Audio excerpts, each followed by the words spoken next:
Okay, I'm using the tripod thingy because I wanted you to look at this. This is what I have to do today.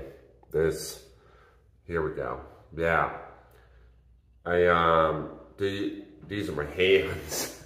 This is the part of me that did the work, that connected with, my whole body did the work, but my hands did the touching, and they're destroyed. I mean, they're just destroyed. I've only put tape on the worst parts, but I've got little holes all over my hand from oyster shells. I don't know about, you know about oysters, but they're really dirty. And you're probably wondering, hey, why didn't you clean your hands, Joe? You should clean your hands after you do oyster work. I did. That's as clean as they'll get. The dirt is like tattooed into my skin. My body is not going to do what I want today. Not even close. I don't have an ambitious goal, and it won't do it. It won't do it. I don't have little cuts all over the rest of my body, really, but I am so sore. Oyster bags all day long, all day. 9 a.m. to 6 p.m., just moving them, just move. So yeah, this is a crybaby day. This is me. That's me today. I'm gonna take a walk. I'm gonna listen to some gentle music. I'm gonna try and figure out what I can get away with and what I can't. I gotta squat my minimum. And I mean this. It's gonna be challenging today. Like, I'm not sure I can do it. I guess we'll see. So, yeah, it's gonna be a fun one. It's gonna be a fun one. I'm gonna do some mobility too. And I think that's all I'm gonna do. And I think I'm just gonna cry after that. We'll see. Stay tuned. I love my body. I really and truly do. And here's the thing. I don't have a great one. I don't even have a very good one. You know? Like, I'm an adequate athlete, but I've never been great at anything. Not at any point. Never been especially strong or fast or even especially mobile. Although, maybe that's changing. Maybe as I age, my mobility becomes more and more elite. I don't care. That's not important. What I love about it is that it's resilient and adaptable. I'm a really good generalist. I can do a lot of things pretty well. Nothing great and nothing terrible, you know? And more than that, what I love about my body is that we communicate incredibly well. That's yoga. You know, I learned that. I wasn't born that way. And what I learned through opening these lines of communication, through breath, by the way, which we can talk about another time, is that my body always wants to play. Doesn't matter. Doesn't matter how I feel. And I feel as bad as I, give or take, can feel today without having like the flu or some catastrophic injury. I mean, I might even have a catastrophic injury. It's hard to tell. But I went through my mobility and I went through my run. Both were agonizingly painful. My right ankle is swollen like a balloon. My hands hurt, my neck, my shoulders, everything from just lugging those goddamn oyster shells. But like once I switched over to that place where I was truly warm, my body was like, hey man, let's get under that bar, let's play. We haven't done the Kang squat in a while. Why don't we do some Kang squats, which is like the worst possible option, given how I feel. I mean, I never have lower back problems. Just a gift from God about my body, I guess. I never had serious lower back pain. but it is sore today. Just like muscle soreness, like DOMS, you know? And I mean, you can probably tell by looking at it, but the Kang squat, it hits your lumbar. The SIs, S1, S2, it's gonna fry those muscles. But my body wanted to do it, man. It was like, get under that bar. Do the Kang squat up to your minimum. Just see what you can do. And man, it felt good. It felt really good. Like, I did not execute well. I'm not proud of these lifts, but it felt great. And like, my relationship with my own meat machine was really like nurtured by this, you know? Like we were communicating perfectly clearly, and we were just having fun. I was listening to Dillinger Escape Plan and just getting under that bar and just moving, man. And I really, really feel bad for people that don't have that relationship with themselves. And I guess if there was a fantasy mission I could have, it would be to help people have that relationship. To first open the channels of communication with you. You know, and I don't mean that in a pseudo-spiritual sense. I mean it literally, organically, on the ground, boots on the floor. Learn how to talk to yourself. This takes at least 6 months. Like, it took me a year. Probably it can be done in 6 months, but I don't know. Because you have to learn how to translate that language. This is my top set. And then actually use that language and talk.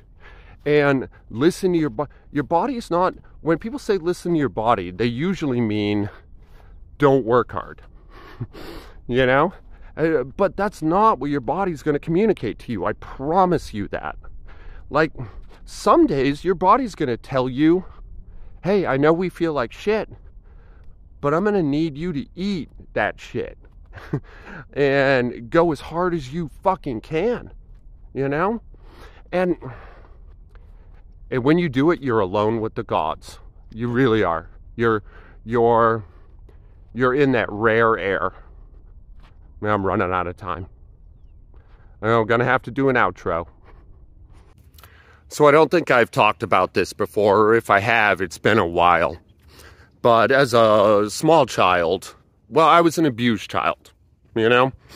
Physically abused, neglected, went long periods without food, sexually abused, although that was less for my attacker's sexual gratification and more for humiliation, you know? So, like, sexual abuse light, I guess. I don't know that that matters, and I don't care. I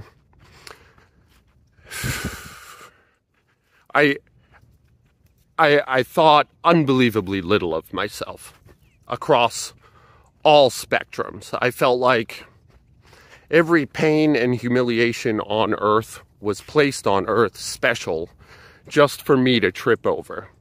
And that sounds awful, but in a perverted sort of way, it's kind of like arrogance. It's kind of like narcissism, you know?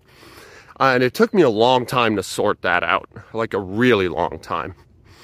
And it's a little bit off topic too.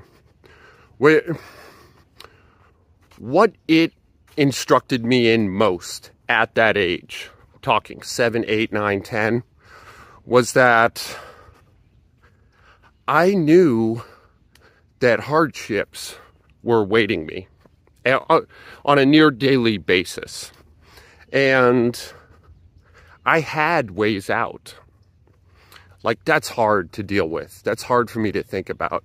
Like, I could have ran away from home. I had family I could have ran away to. I could have blown the whistle on what was going on, and they would have taken me in and they would have cared for me.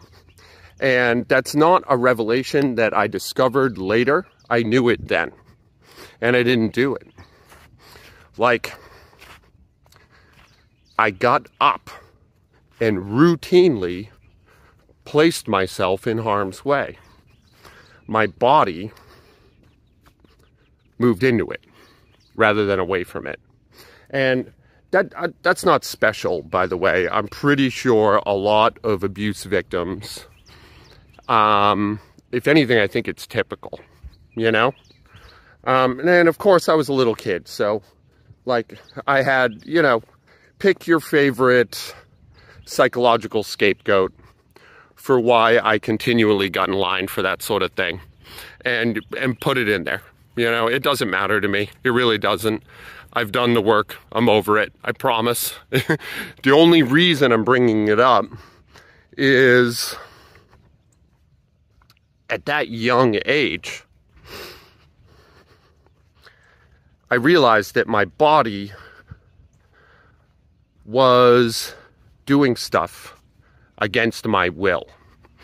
And that though I may not have been gifted physically or athletically in any way, I did have a knack for endurance and resilience. Now, you could argue that that was a knack that got cultivated by the experience, and I think that that's a reasonable argument and probably even true. But also, I think I had an innate knack for it, and that my body wanted to see if there were limits to what I could endure. Perhaps masochistically, perhaps perversely. I prefer not to think about it that way, but you could, you know? And here's the thing. Here's the real rip. I never found one. And I don't think that that's just true for me. I think it's true for all of us. I don't believe the human body has limits. I really don't. Like, right now you might be knee-jerk reacting to that. You might be thinking, well, you can't run a 1-minute mile. Yeah, obviously. Like, I can't run the speed of light either. I mean, I don't mean that there aren't things that the body can't do. I'm saying that wherever you are right now, no matter how great you are at whatever it is you like to do, you could push deeper. Even if you're pushing as hard as you can, even if you're pushing into the realm of like self-destruction and toxicity, you know? And there are diminishing returns, obviously, and it's not clear whether or not you might want to do that, or if there's any benefit to it, but you could. That's my point. And it makes me sad. It genuinely makes me sad that there are people all over this planet, especially in our country, that don't have a relationship with their body. I'm not suggesting you destroy yourself pursuing some pointless goal, pointless physical goal. I'm saying having the realization that you could, and knowing beyond doubt that it's within reach. Not thinking it, not believing it, not an article of faith, but knowing it. Knowing it. You could do it. You absolutely could. The cost might be too high. It might not line up with your life. You might have to make sacrifices that are not worth making, but it could be done.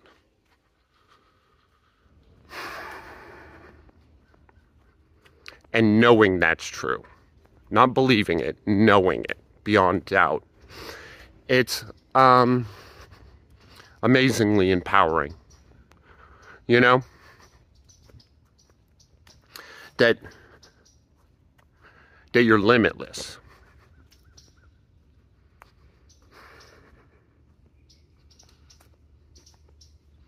And that you could prove it. Anyway, I'm rambling. This is Joe in real life. I love you guys. Be good to each other today. I'm going to spend the day with my family. I'm going to go take a cold shower and get my body working and get ready for family life business. And yeah, I'll talk to you tomorrow. I love you.